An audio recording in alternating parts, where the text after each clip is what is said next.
नमस्कार मेरे शिक्षक साथियों एवं प्यारे बच्चों, मैं आपका साथी शिक्षक अनिल गुर्जर आप लोगों के लिए लेकर आया हूं कक्षा 5वीं 8वीं वार्षिक परीक्षा हेतु लर्निंग आउटकम्स आधारित परीक्षा निर्देशिका के अनुसार 8 ग्रेड पुस्तक के निर्धारित पाठ्यक्रम से निकालकर अभ्यास प्रश्न पत्रों एवं उत्तर पुस्तिका की एक सीरीज़, जिसमें आपको कक्षा 5वीं और 8वीं के हर विषय के अभ्यास प्रश्न पत्र मिलेंगे।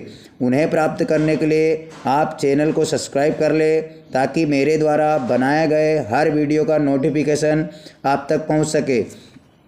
जैसे वीडियो में दिखाया गया है वे ठीक वैसे ही आप सब्सक्राइब पर क्लिक कर बेल आइकन पर क्लिक करें ताकि चैनल सब्सक्राइब हो सके। तो चलिए अब चलते हैं हम प्रश्न पत्र की ओर। धन्यवाद। यहाँ पर मॉडल अभ्यास पेपर वार्षिक परीक्षा सन 2021-22 जिसको कि मध्य प्रदेश शिक्षा बोर्ड द्वारा निर्धारित पाठ्यक्रम के आधार पर बनाया गया है। इसमें वही कोर्स लिया गया है जो 8 ग्रेड की अभ्यास पुस्तिका में दिया गया है और किस प्रकार से प्रश्न पत्र में प्रश्न आएंगे, कितने अंक के ऑब्जेक्टिव आएंगे, कितने नंबर के अति लघुत्तरी आएंगे और कितने नंबर के लघुत्तरी प्रश्न आएंगे, उन्हीं सभी बातों को ध्यान में रखते हुए यह प्रश्न पत्र तैयार किया गया है। इसे आप अच्छे से देख लीजिए और अगर इसकी आवश्यकता आपको लिखने की पड़े तो आप वीडियो को रोककर इन प्रश्नों को लिख भी सकते हैं, क्योंकि इन सभी प्रश्नों के उत्तर आपको अभ्यास पुस्तिका की आंसर शीट में इसी वीडियो में मिलेंगे। इसके लिए आप वीडियो को अंत तक देखिए। तो एक बार आप पैटर्न को देख लीजिए कि किस प्रकार प्रश्न पत्र तैयार किया गया है। तो सही विकल्प चुनकर लिखिए। 5 नंबर के आएंगे जिसमें 5 सही विकल्प रहेंगे। प्रत्येक सही विकल्प का 4-4 ऑप्शन रहेंगे। उन 4 ऑप्शनों में से आपको एक सही ऑप्शन चुनकर लिखना होगा। उसके बाद प्रश्न क्रमांक 2, रिक्त स्थानों की पूर्ति कीजिए। रिक्त स्थान भी 5 नंबर के आएंगे जिसमें 5 रिक्त स्थान रहेंगे और पाँचों को करना आपको अनिवार्य रहेगा। एक रिक्त स्थान 1 नंबर का रहेगा। फिर आपका प्रश्न क्रमांक 3 है, निम्नलिखित प्रश्नों के उत्तर संक्षिप्त में दीजिए। इन प्रश्नों के उत्तर आपको 1 या 2 वाक्यों में देना है और ये 30 नंबर के हैं। 30 नंबर में 10 प्रश्न आपके 3-3 नंबर के होंगे। प्रत्येक प्रश्न का 3 अंक निर्धारित है और उसको संक्षिप्त में आपको उसके आंसर देना होगा। उसके बाद आप जो है प्रश्न क्रमांक 4 की ओर चलते हैं। प्रश्न क्रमांक 4, निम्नलिखित प्रश्नों के उत्तर विस्तार पूर्वक लिखिए। तो विस्तार पूर्वक एक प्रश्न 5 नंबर का है। इसमें 4 प्रश्न दिए गए हैं।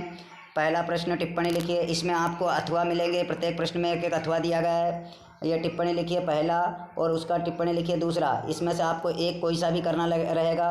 अगर आप नीचे वाला करते हो तो नीचे वाले को ही पूरा करना पड़ेगा और ऊपर वाला करते हो तो ऊपर वाले को ही पूरा करना पड़ेगा। उसके बाद प्रश्न क्रमांक 2, ये भी 5 नंबर का रहेगा। इसमें भी अथवा, इनमें से भी दोनों में से किसी एक को आपको करना होगा। फिर प्रश्न क्रमांक 3 में भी आपको अथवा दिया गया है। इसी प्रकार प्रश्न क्रमांक 4 में आपको जो है एक नक्शा आएगा ऑस्ट्रेलिया का या दक्षिण अमेरिका जो भी आ जाए, उसमें आपको 5-5 पॉइंट भरना रहेगा उसमें। और इस प्रकार से किस प्रकार भरना है इसके लिए आप चलिए हम उत्तर पुस्तिका देखते हैं कि किस प्रकार से पूरा प्रश्न पत्र उसमें हल किया गया है और किस प्रकार से तुम्हें करना है। तो चलते हैं हम अपनी उत्तर पुस्तिका। तो पहला प्रश्न है हमारा प्रश्न क्रमांक 1 का उत्तर और आपका पहला प्रश्न था सही विकल्प चुनकर लिखिए, जिसमें 5 सही विकल्प आपको आए थे। पहला प्रश्न था आपका निम्नलिखित में से कौन सी व्यापारिक कंपनी भारत नहीं आई थी। उसमें 4 कंपनियों के नाम दिए गए थे। आपने प्रश्न पत्र को बहुत अच्छे से देखा है। उसका सही उत्तर आएगा American company. American company Bharat नहीं आई थी, बाकी पुर्तगाल, डच, फ्रांसीसी सभी भारत आए थे। दूसरा सही विकल्प था ब्रिटिश संसद ने रेगुलेटिंग एक्ट कब पारित किया। तो उसका उत्तर है 1773 में ब्रिटिश कंपनी ने रेगुलेटिंग एक्ट पारित किया था। अगला प्रश्न था पृथ्वी का लगभग कितने प्रतिशत भाग जल है, जलमंडल से घिरा हुआ है। तो उसका सही आंसर है 71%। चौथा था थल सेना का मुख्यालय स्थित है। तो थल सेना का मुख्यालय कहाँ पर स्थित है, दिल्ली में, नई दिल्ली उसका सही आंसर है। उसके बाद 5वां प्रश्न था दक्षिण अमेरिका में पाई जाने वाली सबसे हल्की लकड़ी का क्या नाम है। तो यहाँ पर 4 प्रकार की लकड़ियों के नाम दिए गए थे, जिसमें वालसा जो है, वालसा दक्षिण अमेरिका की सबसे हल्की लकड़ी के नाम से जानी जाती है। अब दूसरा जो प्रश्न था हमारा रिक्त स्थानों की पूर्ति कीजिए। तो रिक्त स्थानों की पूर्ति 5 नंबर के थे और जिसमें 5 रिक्त स्थान हमें दिए गए थे। हम देखते हैं पहला था हमारा साइमन कमीशन भारत कब आया, तो उसमें सही है 1927 में साइमन कमीशन भारत आया था। उसके बाद ऑस्ट्रेलिया के खालिस्तान प्रतिशत भूभाग पर खेती होती है, तो वहाँ पर जो है 4% भूभाग पर खेती होती है। प्रश्न क्रमांक 3 था भारत का विभाजन किस सन में हुआ है, तो भारत का विभाजन जो है 1947 में आज़ादी के समय ही हुआ था। दक्षिण अमेरिका के उत्तर में खालिस्तान सागर है, तो दक्षिण अमेरिका के उत्तर में कैरिबियन सागर है। उसके बाद लॉर्ड डलहौजी ने खालिस्तान नीति का अनुसरण किया, तो लॉर्ड डलहौजी ने कौन सी नीति, विलय नीति का अनुसरण किया था। फिर आपको प्रश्न क्रमांक 3 आया था कि निम्नलिखित प्रश्नों के उत्तर संक्षिप्त में लिखिए, जो 30 नंबर के थे और उसमें 10 प्रश्न हमें दिए गए थे। तो 10 प्रश्नों में हम यहाँ पर लिख देंगे प्रश्न क्रमांक 3 का उत्तर और उसमें क्रमांक 1 उत्तर। पहला प्रश्न था कोल विद्रोह कब और कहाँ हुआ था, तो यहाँ पर आप देखिए वीडियो को रोककर पढ़ सकते हैं कि कोल विद्रोह 1831 ईस्वी में शिवभूमि रांची। इस प्रकार से आप पढ़कर पूरा आंसर देख सकते हैं वीडियो को रोककर। प्रश्न 2 है कि पंथ निरपेक्षता से क्या अभिप्राय है, तो पंथ निरपेक्षता के बारे में यहाँ पर जैसा कि 3 नंबर में आए हैं उतना यहाँ पर आंसर लिखा है, इतना ही आपको भी लिखना है। प्रश्न क्रमांक 3 था कि समानता का क्या अर्थ होता है, लिखिए। तो समानता का अर्थ यहाँ पर प्रश्न क्रमांक 3 में दिया गया है। इस प्रकार से आप वीडियो को रोक करके जो है इनको अपनी कापियों में लिख सकते हैं या देख भी सकते हैं। अब प्रश्न क्रमांक 4 देखते हैं। प्रश्न क्रमांक 4 था आपका कि धरातल की प्रमुख 3 स्थल आकृतियों का वर्णन कीजिए। तो धरातल पर 3 प्रकार की मुख्य स्थल आकृतियाँ पर्वत, पठार एवं मैदान होती हैं। उसके बाद अगला प्रश्न था हमारा कि गीजर किसे कहते हैं, तो गीजर, ये महत्वपूर्ण प्रश्न है। भूगर्भिक गर्मी से जिन गर्म जल स्रोतों का जल बड़े वेग से फव्वारे की भांति बाहर फूट पड़ता है उसे हम गीजर कहते हैं। फिर हमारा अगला प्रश्न था 6वां कि कैंपास और पंपास में अंतर बताइए। ये दोनों घास के मैदान हैं, तो हम यहाँ पर उनके अंतर लिख सकते हैं। ये ब्राज़ील के मध्य भाग में स्थित घास का एक स्थल है। दूसरा पंपास ये मध्य अर्जेंटीना में स्थित घास स्थल है। इस प्रकार हम वीडियो को रोक करके जो है हमारे आंसर लिख सकते हैं। अब चलते हैं हम प्रश्न क्रमांक 7 की।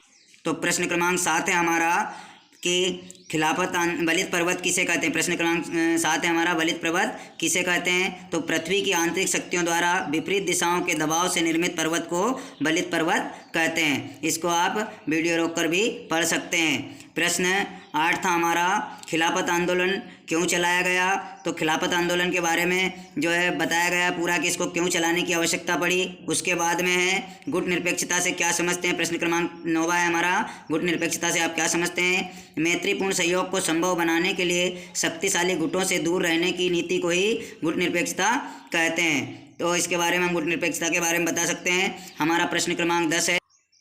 प्रश्न क्रमांक 10 है हमारा यूनिसेफ से क्या कार्य हैं। यूनिसेफ के क्या कार्य हैं, तो यूनिसेफ सभी बच्चों बिना किसी जाति या धर्म का भेदभाव, स्वभाव, पोषण और शिक्षा के क्षेत्र में कार्य करता है। उसके बाद में अब यहाँ से हमारे जो है 3-3 नंबर के प्रश्न खत्म हो जाते हैं और यहाँ से दीर्घ उत्तरीय प्रश्न लगते हैं। तो दीर्घ उत्तरीय प्रश्न में आपको मालूम है, आपने देखा सबसे पहला हमारा प्रश्न था टिप्पणी लिखिए। तो टिप्पणी लिखिए में किस किस पर लिखना है, पहले हमें प्रश्न में दिया, आप देख करके देख सकते हैं कि सविनय अवज्ञा आंदोलन, भारत छोड़ो आंदोलन और क्रिप्स मिशन पर आया था और अथवा में टिप्पणी आई थी आग्नेय सेलें, औषधि सेलें और कायंत्री सेलें। तो यहाँ पर हमने उत्तर के रूप में सविनय अवज्ञा आंदोलन, भारत छोड़ो आंदोलन और जो है क्रिप्स मिशन के बारे में लिखा है। सबसे पहले हम सविनय अवज्ञा आंदोलन देख लेते हैं, भारत छोड़ो आंदोलन देख लेते हैं और यहाँ पर क्रिप्स मिशन के बारे में भी बताया गया। तो इस प्रकार हम वीडियो को रोक करके तीनों के बारे में संक्षिप्त में पढ़ सकते हैं और तीनों पर टिप्पणियाँ लिख सकते हैं। अब जो अथवा में दी गई थी आग्नेय सेलें, औषधि सेलें और कायंत्री सेलें, उसके बारे में भी आपको पढ़ लेना है ताकि आप उत्तर अगर आता है तो लिख पाएँ। अब चलते हैं हम अगले प्रश्न की। हमारा अगला प्रश्न था कि कृषि एवं पशुपालन का पर्यावरण पर क्या प्रभाव पड़ता है। तो यहाँ पर देखिए प्रश्न क्रमांक 2 था ये दीर्घोत्तरी का जो 5 नंबर का था। हमने यहाँ पर पूरा लिखा है कृषि और पशुपालन का पर्यावरण पर क्या क्या प्रभाव होते हैं, यहाँ पूरा विस्तार से समझाया गया है। आप वीडियो को रोक करके इसको पूरा पढ़ सकते हो और लिख भी सकते हो। अब अगला जो हमारा तीसरा प्रश्न था दीर्घोत्तरी का जो 5 नंबर का था, उसमें कोणधारी वन किसे कहते हैं और कोणधारी वनों में पाए जाने वाले जानवरों के जीवों के नाम बताइए। तो यहाँ कोणधारी वन के बारे में बताया गया। कोणधारी वनों में पाए जाने वाले वृक्षों की शाखाएं नीचे झुकी हुई होती है। उसके बाद ऊपरी सूर्य का आकार कोण जैसा दिखाई देता है। इस प्रकार के वृक्षों को वन को कोणधारी वन कहते हैं और ये बर्फीले क्षेत्रों में पाए जाते हैं। उसमें कौन कौन से जीव पाए जाते हैं? तो इन वनों में समूर यानी मुलायम बाल वाले जीव जैसे बीबर, सफ़ेद भालू, लोमड़ी, भेड़िए, खरगोश आदि पाए जाते हैं। इस प्रकार आप इसको विस्तार पूर्वक लिख सकते हैं। अब अगला जो हमारा प्रश्न था वो है नक्शा, और उसको किस प्रकार से भरा गया है उसको आप नक्शे में देखेंगे। ये हमारे प्रश्न क्रमांक 4 का उत्तर है, जिसमें एक नक्शे के बारे में हमें 7 पॉइंट दिए गए थे, जिसमें से 5 पॉइंट हमें अथवा में या ऊपर वाले में भरना था। तो हमने प्रश्न क्रमांक 4 के ऊपर वाले भाग से यहाँ ऑस्ट्रेलिया महाद्वीप के नक्शे में 5 पॉइंट भरे हैं, जिसमें हिंद महासागर, पर्थ, ग्रेट सैंडी मरुस्थल और ग्रेट डिवाइडिंग रेंज, तस्मान सागर। इस प्रकार से यहाँ आंसर के हिसाब से 5 पॉइंट मैंने भरे हैं। लेकिन आप लोग जो है याद के लिए और भी ऑस्ट्रेलिया महाद्वीप के नक्शे में बिंदुओं को याद करना है, क्योंकि यह बहुत ही IMP नक्शा है जो ज़रूर आएगा। तो आप जो है और ज़्यादा याद करें।